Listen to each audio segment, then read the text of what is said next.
Hello मित्रांनो, इथे झाली आहे मी रेडी. आता तुम्ही विचारून की कुठे आता मी जात आहे ना सावनेर टू नागपूर. चला मग, हे सावनेर एक छोटंसं गाव आहे बघा. आणि इथे मस्त खेतीवाडी पहाडी दिसत होते बाई आम्हाला. तर मग काय आम्ही बघता बघता 2 लागलो नागपूरच्या hours हायवे रोडवर. later. मग काय आमच्या गाडीतलं पेट्रोल खतम झालं, आम्ही पेट्रोल भरलं. बघता बघता पोचलो आम्ही कोराडीपर्यंत. हे आहे आमचं नागपूरचं कोराडी मंदिर, माझं कदंबाचं.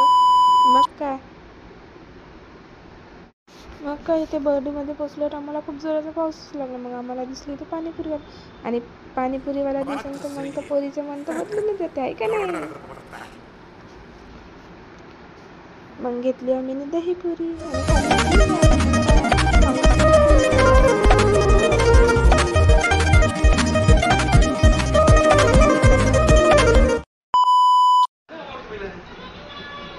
बघता बघता घरी पोचलो आणि फ्रेश वगैरे टी व्ही बघायला बसलो होते. पण तारक मेहता तुम्हाला जरी लावली असेल